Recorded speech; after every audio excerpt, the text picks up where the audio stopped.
Hey everyone, it's Rachel and welcome to my channel. And today's video is a very special video because I am not here by myself. This is Tobias Evander, our little boy who was born on August 31st, so 2 days early from my due date. And so this video, I'm going to share with you guys my birth story. My birth story really did not go at all as I planned. It was very different, very unexpected, but still I'd say it was a really great labor and the birth went really well. It was a beautiful thing. So this is gonna be a bit of a long story and a longer video, so let's go ahead and get started. We were having dinner at my husband's family. I had been kind of feeling off throughout the whole day, just not really feeling myself. I wasn't really crampy or anything like that, I was just feeling kind of off. That evening after we got home, my stomach was a bit upset and was bothering me a bit. I thought it was something in the dinner, and I just was feeling kind of off from something I ate.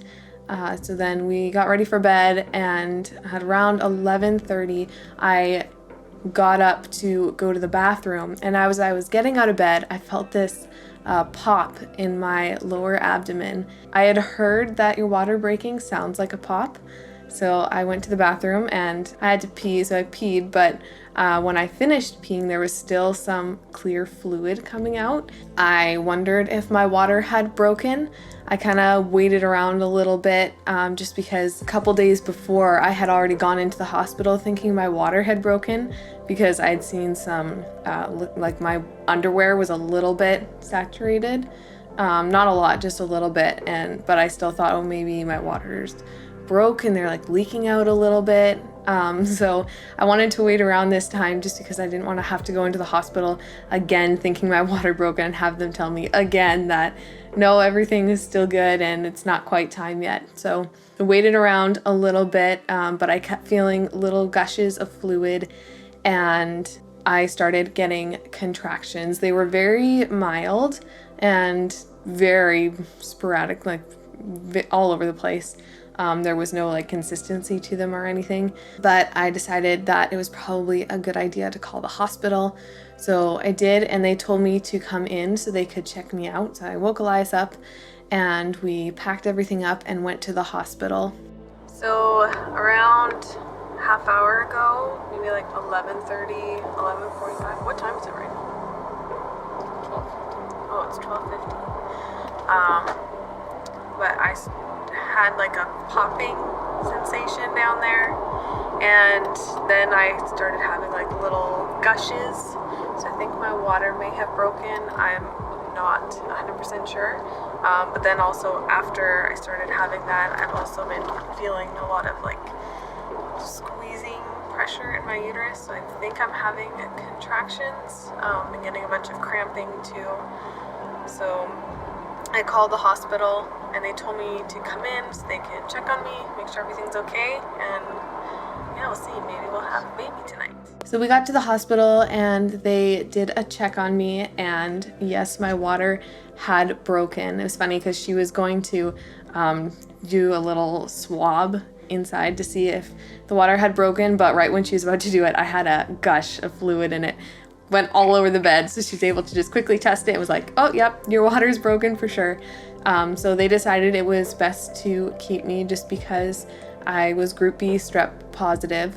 So they had to give me antibiotics so that when the baby came out, he wouldn't get sick. They said they were going to put me on oxytocin just to try to push everything along a little bit. They'd start off with a small dosage and increase it every half hour. They would also have to do constant monitoring just to make sure that baby was doing okay with the oxytocin and the progression of the contractions and everything. I wanted to be able to move around a bit or have the freedom to if I decided I wanted to. So they said they would do wireless monitoring, which I was really happy about. So then they brought us to our room and started getting us ready. They gave me a gown. Elias went and grabbed all our stuff out of the car and we started just settling in a bit. They checked my blood pressure and got me all hooked up to my antibiotics. And they said they wanted to wait about, I think it was about a half hour or so before starting me on the oxytocin instead of doing it right away. So we had a little bit of time to ourselves. The contractions were picking up a little bit, but they were still pretty mild. So I just started doing different things to try to manage them a little bit. And then they slowly continued to pick up more and more. I started out just kind of leaning on the bed, but then eventually my legs started to get tired and I was getting worn out. So I ended up sitting on the ground and just leaning against Elias. Then it continued to get more and more intense. And so they decided to put me on the bed and check me because they hadn't checked my cervix yet for how dilated I was. So they did a check and said I was at about 5 centimeters. And then they said that they would not be putting me on the oxytocin because it looked like my body was doing just fine on its own. I was so happy to hear that because I really did want to have as much of a natural birth as possible. So just hearing that I could do it on my own without needing the oxytocin to help push me along, I was really happy about that. So we're admitted to the hospital. I think I'm in active labor now. They were gonna give me oxytocin, but it looks like I don't need it. Contractions are picking up on their own, and yeah, I'm doing good. Hopefully it'll be a couple hours and then maybe we'll be here. When the contractions started getting stronger, they gave me gas to try to help handle it a little bit. But it ended up just making me so dizzy and it took me out of it like completely. I felt like I wasn't even really there, almost like I was someone else there kind of observing, not feeling or being aware of anything going on around me, but still being there and hearing things. It was a little bit weird. I was so out of it and I didn't really like the feeling a whole lot. Sometimes I'd take the gas and other times I tried to just get through most of it without the gas. I was hating how it was making me so dizzy and just putting me out of it so much. So a while later they checked again and I think I was at about a 7. At this point the contractions were getting really strong and really intense, but they decided to stop the gas just because it was making me so dizzy and just wiping me out so much. So they just decided to stop it, and as the contractions kept picking up and getting worse and worse, they decided to start giving me fentanyl to help with the pain a little bit, just to take the edge off. And that really helped. It was so nice. During contractions even, I was able to just lie there quietly and just get through it, which was really nice. So that really helped. It was still quite painful, but it was definitely easier to manage and a lot nicer than all the dizziness from the gas. At around 6 o'clock in the morning or so, I started getting the urge to push. The nurse came and just kind of coached me through it a little bit. She told me to just hold my legs up and apart and just push down like I was trying to get out a massive poop. She and Elias would just stand next to me every time I was feeling a contraction, and they'd just be like, go, go, go, go, push, push, push, push.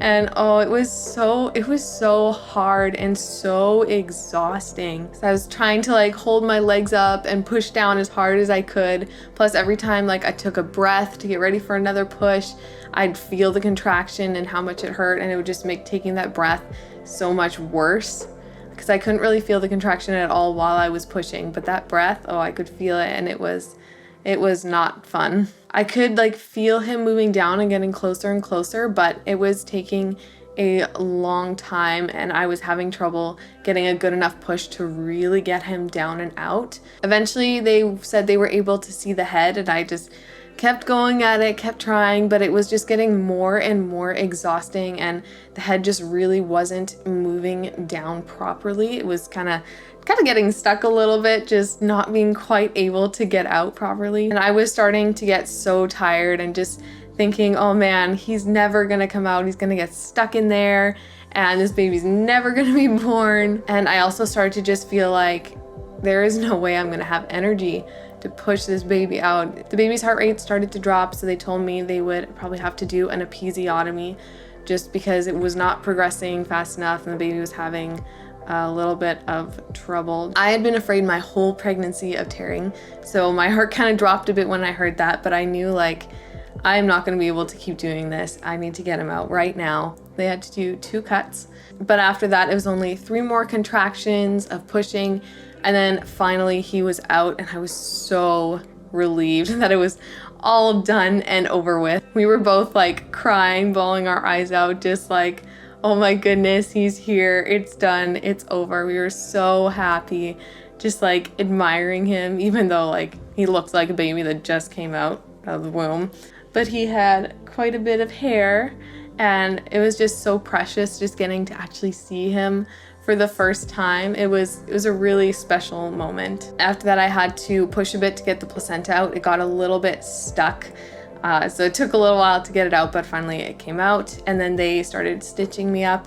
I had been nervous about stitches because I'm not very good with needles. I'm not traumatized by them or like super freaked out by them or anything like that. I just can't watch, and I don't like the idea of them, but I can handle it. But having the baby there really just helped distract me, and it really wasn't as bad as I thought it was gonna be. So after that, it was really nice because we just got to kind of cuddle with him a little bit. And after a while, I was able to nurse him for the first time. Someone came and just kind of helped me with that a little bit because it is a little tricky the first time around. So he came weighing 6 pounds and 6 ounces, so he is quite a small baby. He was 19.5 inches long and just so perfect. They kept us for 24 hours just so they could do all the checks on him and checks on me and stuff like that. So we tried to get a bit of rest. It was kind of hard. He passed all of his tests. He was doing really well. There was nothing they were concerned about, even though it was so exhausting and just such a different experience from anything I'd ever been through. It was so special and so beautiful, so worth it. So that is my birth story. I hope you guys enjoyed this video, and if you did, be sure to give it a thumbs up. I am hoping to be able to do some vlogging in the near future, just to like document all these special moments and share them with you guys. So if you want to see those videos, then be sure to subscribe, hit the bell button so you're notified every time one of my videos comes out. Also be sure to follow me on my Instagram. I'll be posting lots of pictures and stuff there, so be sure to check that out. And I will see you guys in the next one. Bye.